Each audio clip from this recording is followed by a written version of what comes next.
தசகம் 25. நரசிம்ம அவதாரம். ஹிரண்யகசிபு தூணில் ஓங்கி அடித்ததும் அதிலிருந்து கிளம்பிய சிம்மநாதம் காதை பிளப்பதாயும், பேரண்டத்தை தாண்டி உலகத்தில் உள்ள அசையும் அசையா பொருள் அனைத்தையும் கலங்க செய்வதாயும் மிகவும் கோரமானதாயும் இருந்தது. இத்தகைய பேரோசையை முன்னெப்போதும் கேட்டிராத அந்த அசுர மன்னனின் மனதில் இனம் புரியாத தடுக்கம் ஏற்பட்டது. இதில் விந்தை என்னவென்றால், பிரம்மதேவனும் தன் ஆசனத்தில் தடுமாறினார். விபுவே, கடுஞ்சினம் கொண்ட அசுரன் எல்லா திசைகளிலும் தன் பார்வையை செலுத்தினான்.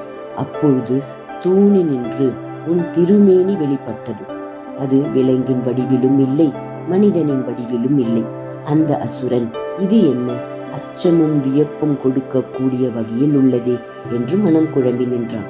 அப்பொழுது பரந்து வெளுத்தவையும் அச்சத்தை தருபவையும் ஆன பிடரி மயிர்களோடு விளங்கிய உருவத்துடன் நீ அட்டகாசம் செய்தாய் அல்லவா?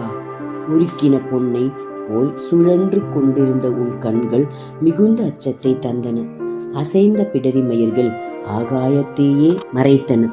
விரிந்தும் அகன்றும் பெருங்குகைக்கு ஒப்பாக விளங்கிய வாயில் வாளை போல் துழாவியபடி 2 கோரை பற்களுக்கிடையே வெளியே வரும் நாக்கு மிக பெரியதாயும் அச்சம் தருவதாகவும் இருந்தது. அத்தகைய சிறப்பு வாய்ந்த உன் திருமேனி மிக்க வியப்பிற்குரியதே, அது மேன்மையுற்று விளங்குவதாக. கர்ஜனை செய்வதால் புடைத்தெழுந்த நரம்புகள் கன்னத்தை 2ஆக பிளந்தது போன்ற தோற்றத்தை ஏற்படுத்தின. கழுத்து குறுகியும் பருத்தும் இருந்தது. உருண்டு திரண்ட நூற்றுக்கணக்கான கரங்களின் நுனியிலிருந்து வெளியே நீண்டு ஒளிக்கற்றைகளை உதிர்க்கும் பயங்கரமான நகங்கள், மேகங்களின் இடியை போன்ற எதிரிகளின் படைகளை விரட்டும் பிரம்மாண்ட கர்ஜனை, இவைகளோடு கூடிய நரசிம்ம ரூபத்தை நமஸ்கரிக்கின்றேன். ஹிரண்யகசிபு, உறுதியாக இவன் விஷ்ணுவே, இவனை கொல்கின்றேன் என்று சுழன்ற கதாயுதத்தோடு உன் அருகில் தாவி வந்தான்.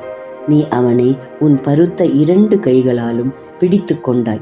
அந்த வீரன் உன் பிடியினின்றும் நழுவி சென்று வாளையும் கேடயத்தையும் எடுத்துக்கொண்டு வியக்கத்தக்க வகையில் மற்போர் திறமைகளை எல்லாம் காட்டினான். மேலும் உலகங்களையே விழுங்கும் வல்லமை உள்ள உனக்கு எதிரே ஓடி வந்தான். அது மாபெரும் வியப்பே. பிறகு நீ அந்த அசுர பதரை விரைவாக சுழன்று வந்து தாக்கும் உன் 2 கைகளாலும் உறுதியாக பிடித்து வாயிற்படியில் அமர்ந்து உன் 2 தொடைகளின் மேல் அவனை படுக்க வைத்தார். அவனுடைய மார்பில் உன் நகங்களை செலுத்தி உடலை பிளந்தார்.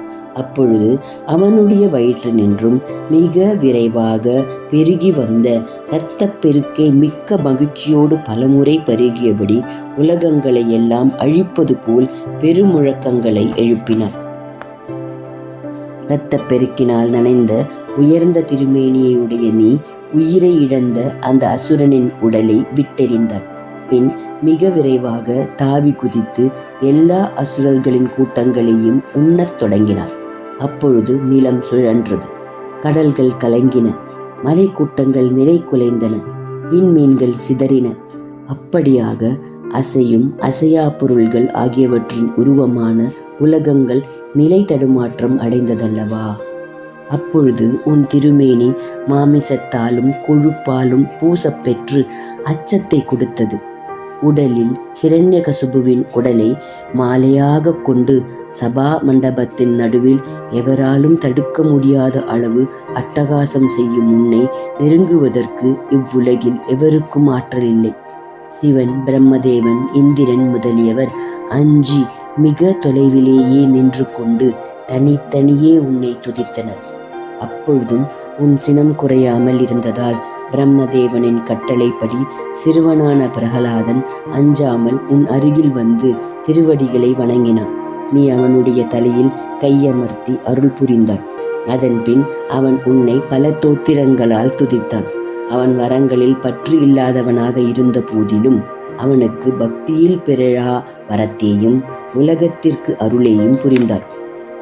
இவ்வாறு அச்சத்தை கொடுக்கக்கூடிய திருவிளையாடல்களை புரிந்தவனே, விபுவே, நிருசிஹதாபினி என்கின்ற உபநிடத்தில் தெளிவாக பாடப்பட்ட பெருமைகள் அனைத்தையும் உடையவனே, மிகவும் தூய்மையான உருவினை உடையவனே, குருவாயூரின் தலைவனே, பிரகலாதனிடம் அன்பு கொண்டவனே, உவமை இல்லாதவனும் அனைத்துக்கும் மேலானவனும் ஆகிய உன்னை உன் அடியார் அல்லாத வேறு யார்தான் மீறக்கூடும்?